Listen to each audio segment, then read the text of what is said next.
রমজান মাসে দোকানে এত ভিড় যে সারা জোহরের নামাজ জামাতের সাথে পড়েও না, এরপরে আবার বলে আল্লাহ খুব আমি ফেরাউনের ছাড়া, তোকে তো আল্লাহ ফেরাউন বানিয়েছে রে, বোকা কথা নাই। সম্পদ তো ফেরাউনের ছিল, নামাজ পড়তো না। তুই তো দোকানের ভেতরে বসে, চাকরির ভিতরে বসে, তুই তো দুনিয়ার সম্পদের ভিতরে বসে মনে মনে করিস আল্লাহ এত দিয়েছে, নামাজ পড়ার টাইম পাচ্ছে না। কথা বুঝে এসছে?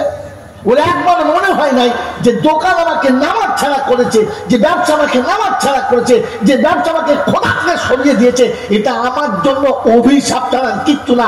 ওর মনে হয় না বাবু তাতে খুশি আছে। হ্যাঁ না?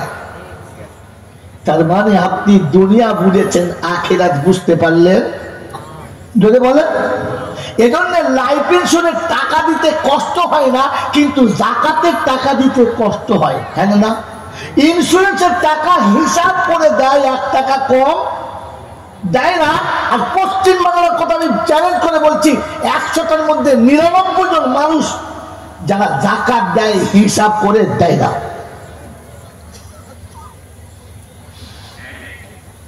এই মুসলমানকে নিয়ে যদি ব্রিগেডে লড়াই করে জিতবে মনে হচ্ছে? বোকা কথাকার, আগে মুসলমান হন তারপরে। মোহতারাম দোস্তর বুজুর্গ আল্লাহওয়ালা ভাইরা, জ্ঞানীজনরা, সুধী মানুষেরা, এজন্য জলসা, ওয়াজ, নসিহত, বায়ান, বক্তৃতা বোঝার চেষ্টা করি। করবেন ইনশাআল্লাহ? শুধু শুনবো না, শোনার সাথে সাথে কথাটা বুঝবার চেষ্টা করব। করবেন ইনশাআল্লাহ? বলেন, মিথ্যাবাদীকে পৃথিবীর কোন মানুষ ভালোবাসে না। কারণ কি? সুদখোরকে কেউ ভালোবাসে না, কেউ বাসে। জিনাখোরকে কেউ ভালোবাসে না, কেউ ভালোবাসে। মাতালকে কেউ ভালোবাসে না, কিন্তু কেউ তো ভালোবাসে। বলেন বলেন, চোর ছেচরকে একদল ভালোবাসে না, কিন্তু আরেক দল ভালো। কিন্তু মিথ্যাবাদীকে কেউ ভালো যদি বলে বাসে না, কারণ মিথ্যা হলো সকল গুনাহের মা। মিথ্যা হলো সকল পাপের জোরে বলে, আর জোরে বলে মা। এখানে আমরা বসে বসে ভেবে দেখি ওই দলে আমার নামটা পড়ে কিনা। হ্যাঁ, 3 বার হজ করে মোড়ের মাথা খেলতে টিপুল হাজ, কি বলে টিপুল হাজি। ফেরেশতারা বলছে আল্লাহ মাছের কোনখানে ধোঁয়া দেবো বুঝতে পারছি না। হ্যাঁ, চিটিং বাজি, সারা জীবন করে চিটিং বাজি, আর বলে আমি টিপুল হাজি। বোঝার চেষ্টা করে, খালি হাসবেন না। আমি হাসার জন্য বলি না, বোঝার জন্য বলেছি। আবার ভাবেন বসে বসে, আমি আপনি যারা মোটামুটি নামাজি মুসলিম ভালো বলে পরিচিত সমাজে, মাঝে মাঝে মানুষকে সান্ত্বনা দিয়ে বলি বাবা দুনিয়া কদিনের রে, কাল ছিলাম আজ থাকবো না। কি বলি না বলি না ভাই, আজ আছি কাল নাই। দুনিয়া কদিনের, কে ছিল আর কে আছে, বলে না বলে না? কথাটা সত্য না মিথ্যা? সবাই বলেন সত্য না মিথ্যা? কিন্তু যে বলেছে লোকটা সত্য না মিথ্যা এটা বলে। যে বলেছে কথাটা সে সত্য বলেছে না মিথ্যা ভেবে বলবে। ও মিথ্যা বলে তার নমুনা কি, আর সত্য বলে তার নমুনা কি? আমি বিনা স্যাম্পেলে মাল বেচি না, আর তর্ক যুক্তির ব্যতিক্রম কোরআন হাদিস ছাড়া চট করে কথা বলি না। মেরে মোহতারাম বুজুর্গ, আপনাদের এই গ্রামটার নাম কি? মহিষপুর। এই মহিষপুর একজন স্বনামধন্য ব্যক্তি, শিক্ষিত, আল্লাহ দিয়েছে অর্থবিত্তশালী, একমাত্র কন্যা, সুশ্রী দেখতে, শিক্ষিতাও ভালো। এই মেয়েটার জন্য একটা যোগ্য পাত্রের দরকার। হ্যাঁ না যদি বলে? হ্যাঁ, হ্যাঁ না বলে? এই পাত্র খুঁজতে খুঁজতে বেচারা কালঘাম ছুটে গেছে। ছেলে মেয়ে কিন্তু ঠিক সেটিং হয় না। খুঁজে খুঁজে খুঁজে খুঁজে কোথায় গিয়ে মিলেছে? হ্যাঁ, ভোজপুরে। একবার ভোজপুরে, বেশ ভালো। ভোজপুরের ছেলে দেখাশোনা সব হয়ে গেছে। যেদিন ফাইনাল দেখাশোনা ওই দিন মেয়ের মামা গেছে, চাচা গেছে, আব্বা গেছে, নানা গেছে, আত্মীয়রা গেছে, বন্ধু বান্ধব সব গেছে। মেয়ের মা বারবার বলেছে যে বাবা একটু খবর নিবি রে, এখনকার ছেলেগুলোদের চরিত্র খুব একটা ভালো না, দেখতে ভালো হলে কি আমি খবর নিবি? ঠিক আছে, সবাই খবর নেবে। বিয়ে বাড়িতে গেল, দেখাশোনা হলো, ফাইনাল ডিসিশন হলো, ডেট হলো, চলে এলো। যখন সন্ধ্যাবেলা বাড়ি এসেছে তো মেয়ের মা প্রথম উদ্গ্রীব হয়ে আছে, জানতে চাচ্ছে কি দেখলি আর কেমন দেখলি। হ্যাঁ না, মেয়ের মা সামনের ফ্রন্টে আর মেয়ে আছে পিছনের ফ্রন্টে। মেয়ে দূর থেকে শুনতে চাচ্ছে কি বলে, আর মা সামনে জানতে চাচ্ছে কি ঘটে গেল। হ্যাঁ না, তো নিজের ভাইকে জিজ্ঞাসা করছে, হ্যাঁ করছি তুই কিন্তু পাঠালাম, তোদের কিরকম দেখলি? বলছে বুবু কথা বলিস না, একদম চুপ কর, কথা বলিস না। বলছে তোকে কি বেশি ঘুষ টুস দিস নাকি? বল কত চপ। তো মনে করছে আমার ভাই তো দালাল আছে, দেওরটাকে ডাকি। তো দেওরকে ডেকে বলছে ছোট ভাই শোনো। বলি কি? বলি কিরকম দেখলে বাড়ি ঘর? বলছে ভাবি তোমার মেয়ে তকদির খারাপ, মারাত্মক। বলে কেন? বলে শোনো ভাবি, বাড়ির কথা জিজ্ঞাসা করছো তো তোমাদের শোবার ঘরটা ওদের পেচ্ছাপখানার থেকেও খারাপ। হ্যাঁ বলছে বিশ্বাস কর, পেচ্ছাপ করতে গিয়ে বলছে আমি শুয়ে পড়ি আর বাড়ি আমরা। বলছে তাই? বলে হ্যাঁ। আচ্ছা এই কথা যখন শুনেছে মেয়েটা খুশি না নারাজ? খুশি।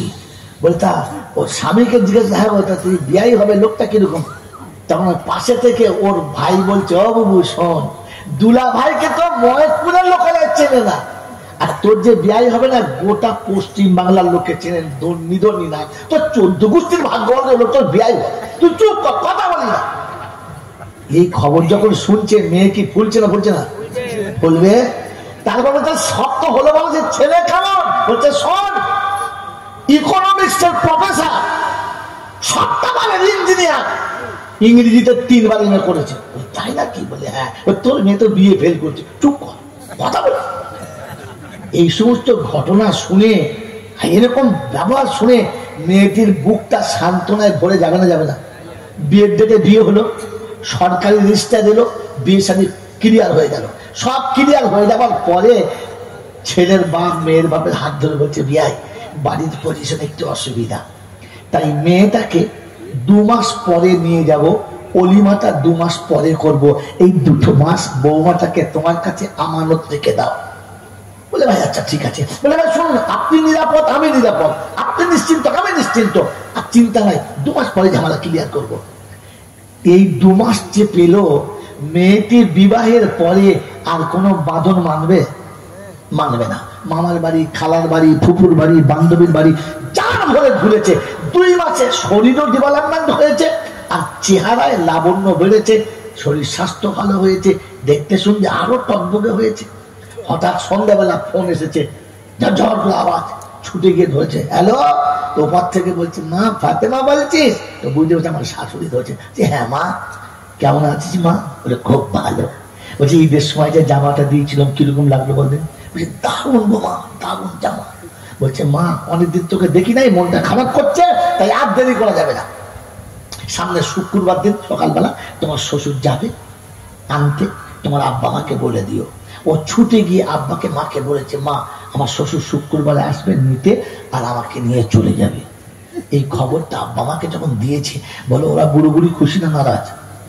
শুধু খুশি না, সবাইকে নিয়ে খুশি, সবাইকে আমার মেয়ে বিদায় হবে শুক্রবার দিন, আত্মীয় স্বজন সবাইকে ডেকেছে, বাড়ি ভর্তি মানুষ, আনন্দের একটা কি বলে জোয়ার চলছে, আনন্দের একটা ফোয়ারা চলছে, সবাই আনন্দে আত্মহারা। কিন্তু বলেন তো মেয়েটি কি সত্যি খুশি? না, তার চেহারা একটা উদাসীনতা ভাব, কারণ তার মনে হয়েছে এবার আমাকে চলে যেতে। 18 বছর যে ঘাটে বসে গোসল করেছিলাম, এই ঘাটটা ছেড়ে চলে যেতে হবে। ওর মনে হয়েছে সেই শৈশব থেকেই 18-19 বছর বয়স পর্যন্ত যে বৃক্ষ তলাতে বসে বান্ধবীর সঙ্গে খেলা করেছিলাম, এই বান্ধবী ছেড়ে আর বৃক্ষ তলা ছেড়ে আমাকে চলে যেতে। তাই চেহারায় উদাসীনতা ভাব, যদিও শ্বশুর বাড়িতে সব আছে তবুও। হ্যাঁ না, সন্ধ্যাতে খেতে বসেছে, ভাত হাতে নাড়াচাড়া করছে, মুখে তুলছে, কিন্তু খাবার ভাব নেই। পাশে বান্ধবী বলছে, দাদিরা বলছে কিরে তুই এখন থেকে খুশিটা খাওয়া ছেড়ে দিয়েছিস যে, তা তুই জামাই আসবে তো 2 দিন বাদে, তাড়াতাড়ি করে কি আছে? বলছে দাদি চুপ কর, কথা বলছি না। পাশে ওর মা বলছে তোমরা ওরকম করো না, ছেলেটা মনটা ভালো নয়, চলে যেতে হবে। ওর চলে যেতে হবে, ওর খাওয়া দেখে বোঝা গেছে যে মেয়েটা চলে যাবে। হ্যাঁ না, ও ওর মুখ দেখে মনে হচ্ছে চলে যাবে। রাতে বিছানায় শুয়েছে, ঘুম আসছে না, ছটপট করছে। তো বান্ধবীরা বলছে, বুঝেছি তোর কেন ঘুম আসে নাই, আসবে আসবে, আর দুটো রাত কাটা, আসবে, চিন্তা করিস না। বলছে দেখ তোরা চুপ করবি, তোরা শোয়ানো শোনা যা। ওদেরকে ছেড়ে উঠে চলে গেছে। কখন রাতের অন্ধকারে একটু ঘুমিয়েছে কিনা, ফজরের পূর্বে ঘুম ভেঙে গেছে, আর উঠে ব্রাশ করছে। তো সবাই চিন্তা করছে, আশ্চর্য, কি হলো, কি তুই এমন কেন করছিস? তো চেহারা বলেছে মেয়েটা চলে যাবে, ওর খাওয়া দেখে বোঝা গেছে মেয়েটা চলে যাবে, আর ওর রাতের ঘুম দেখে বোঝা গেছে মেয়েটা থাকবে না, চলে যদি বলে যাবে। মেরে মহতম বুজুর্গ, এই ছোট্ট মেয়েটা যৌবনে পদার্পণ করার পরে, তার আনন্দের সব শোনার পরে, বিবাহ হওয়ার পরে, যখন নির্দিষ্ট টাইম সামনে এসেছে, তখন তার চেহারা বলেছে মেয়েটা থাকবে না, চলে যাবে। তখন তার খাওয়া বলেছে মেয়েটা থাকবে না, চলে যাবে। তখন তার রাতের শোয়া বলেছে মেয়েটা থাকবে না, চলে। 65 বছর দুনিয়া করার পরে চোখে জ্যোতি তো কমে গেল, মুখের দাঁত তো ভেঙে গেল, কোমরের মাজা তো একবার হুকুর মতো ব্যাকা হয়ে গেল। আপনাকে দেখে মনে হয় শালা যাবে, এই দেখে মনে হয় যে না যাবে। হ্যাঁ, চোখে দেখা হয় না, এমনি করে পাতা টেনে বলছে জানলাটা বড় করিস, ও মাল যাবে মনে হচ্ছে। তাহলে এতদিন যে আপনি বললেন দুনিয়া কদিনের বাবা, আজ আছি কাল নাই, কথাটা সত্য বলছে মিথ্যা বলেছে? জোরে বলেন, জোরে বলেন। তো সারা জীবন করছো পড়ার মাথায় চিটিং বাজি, আর বুড়ো বয়সে তসবিহ গুনছেন, বলছে টিবুল হাজি।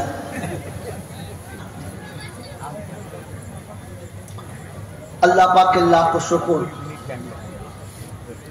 তিনি আমাদেরকে সৃষ্টির শ্রেষ্ঠত্ব দিয়েই তৈরি করেছেন।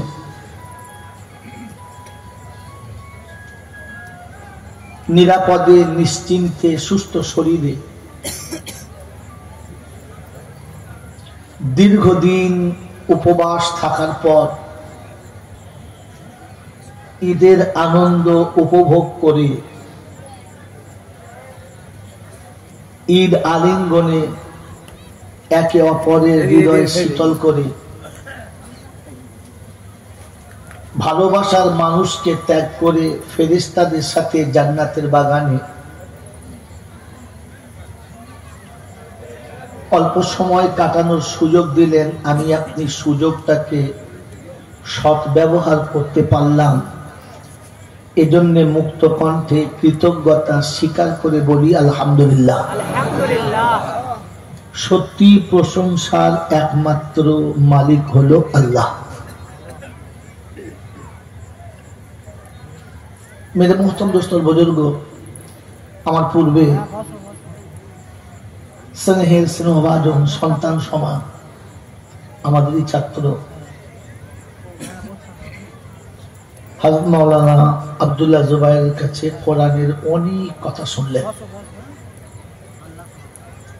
জীবনের শুরু থেকে এ পর্যন্ত বয়ান বক্তৃতা যতটা শুনেছেন, আর এর পরে যতদিন বাঁচবেন ততদিন শুনবেন, শুনতে বারণ নেই। কিন্তু এত কিছু শোনার পরে জীবনে আমল করা হয় নাই, হবে না, হতে পারে না। আমার আগে কোনো বক্তা নিশ্চয় এরকম বলে নাই, আর পরেও বলবে না। এত কিছু বলার পরে, এত কিছু শোনার পরে আপনি আমি সেটা জীবনে আনতে পারি নাই, পাচ্ছি না, আর কখনো পারবো না। এটা যদি না জানি তাহলে জলসা দেওয়া হবে আর শোনা হবে, জাতির কিচ্ছু লাভ হবে না। ভাই, আপনি ওখানে বসলে পিছনের মানুষের কষ্ট হবে, ভাবে বসবেন না, আপনি সেটিং করে নিয়ে বসুন।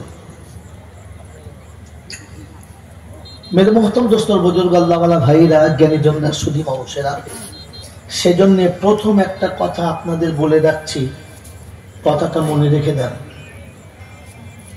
কথা যতটুকু শুনবো ততটুকু কথা বোঝার চেষ্টা করব ইনশাআল্লাহ। এতদিন শুনেছি, কথা বুঝি নাই, এটা শোনার পরে এখানকার কিছু শিক্ষিত কিছু জ্ঞানী গুণী ভদ্রলোকের মনে হবে ই আবার বেশি পণ্ডিত, আমরা বুঝি নাই, খালি উনি বুঝেছেন। এরকম মাল দু চারটে থাকে না, থাকে না। তাদেরকে বলছি তারা যেন খাতা কলম নিয়ে বসে, কারণ আপনি যে নিরক্ষর তার নমুনা দেখাচ্ছি।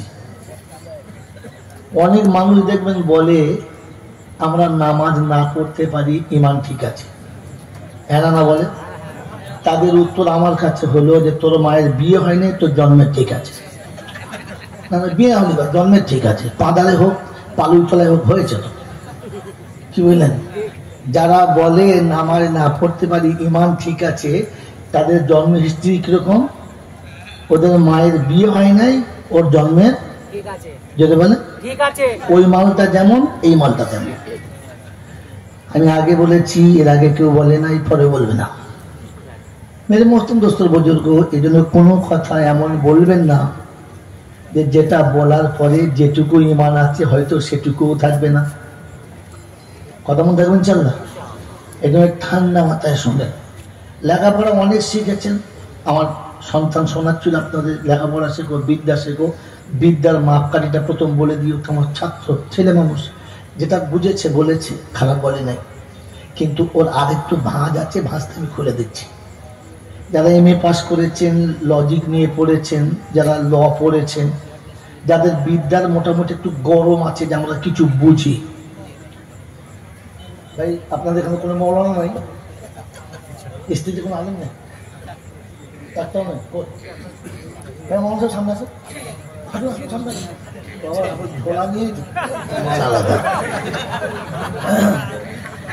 ওই যে বললো না ছেলে হারিয়ে গেছে, বলছিল না ছেলে হারায় নাই, হারিয়ে দিয়েছে। কারণ ওটা না হারালে খদ্দের পাবে না। ছেলে আবার হারায় না, তার মানে ও আরেকজনের হাতে হারিয়ে গেছে, তো ছেলে আপনি হারিয়ে যাবেন, সেই সব মাল তো। এখন তো জলসা মানে 50% ফ্যাশন। এই জন্যে যে জলসা না দিলে ওই বটকাগুলো বিক্রি হবে না। ভাই কাজ করুন, কথা শোনার জন্য মনের দরকার, আওয়াজের না। ধ্যানের সাথে শুনুন কি বললাম। এখন জলসা মানে একটা ফ্যাশন হলো যে জলসা না হলে পেট কাটা, পিঠ কাটা, বুক টাইটলা বরকাগুলো বিক্রি হবে না। বরকা এমন পড়েছে যে বাইরে থেকে বকরা বোঝা যাচ্ছে কোথায় কতটা বকরা আছে। ওটা কি বরকা বলে? কথা বোঝেন না? হ্যাঁ, কোথায় উঁচু, কোথায় নিচু, কোথায় সমতল, কোথায় উলুবন, কোথায় চটিয়াল ময়দান, সব বোঝা যাচ্ছে। ওটা কি আর বরকা বলে? কিন্তু এসব জলসন্ধান বিক্রি হবে না। সেজন্য মেরে মোহতরম দোস্ত বুজুর্গ শুনে রাখেন, দুজন আলেম, দুজন মানুষ কোনো একটা জায়গাতে একটা ভুল করেছে। ভাই কথা শোনেন, শিক্ষিত বলছি। কোন মানুষ, দুজন মানুষ একই জায়গায় একই ভুল করেছে। এই ভুলের জন্য যখন বিচার হবে তখন শাস্তি দুজনের দুরকম হবে না একরকম হবে? যদি বলে একরকম হবে। যদি বিচারক দুজনের বিচার দুরকম করে তাহলে কি বিচারক ইনসাফ করেছে না ভুল করেছে? যদি বলে ভাই সবাই বলেন ঠিক করেছে ভুল করেছে? তো যারা ভাবেন যে আমরা মোটামুটি অনেক কিছু বুঝি আর আমাদেরকে মনে করে না কিছু বোঝে না, তাদের বলছি বলেন এই উত্তরটা 1.5 ঘন্টা পরে নেব, ভেবে বলবেন। আল্লাহর সামনে আদম একটা ভুল করেছে, করেছে না? আর আল্লাহর সামনে আজাজিল একটা ভুল করেছে। আদম ভুল করার পরে তওবা করে বেঁচে গেল, আর শয়তান ভুল করার পরে চিরতরে জাহান্নামী হলো। বিচার ঠিক হয়েছে?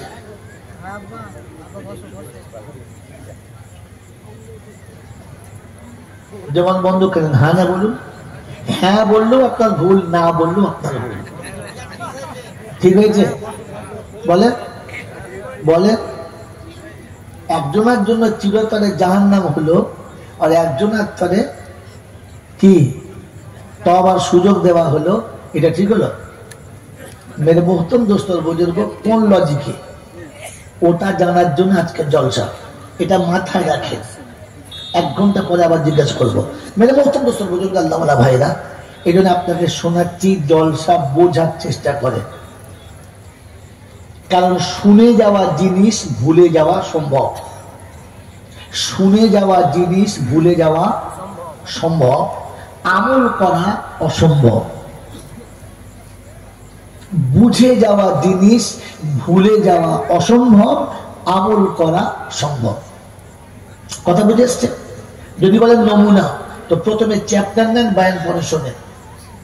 বিশ্বনবী জনাবে মুহাম্মদুর রাসূলুল্লাহ সাল্লাল্লাহু তাআলা আলাইহি ওয়াসাল্লাম যতগুলো কথা সাহাবাদের কাছে বলতেন, কোন কথাটি আমার নবীর কথা না।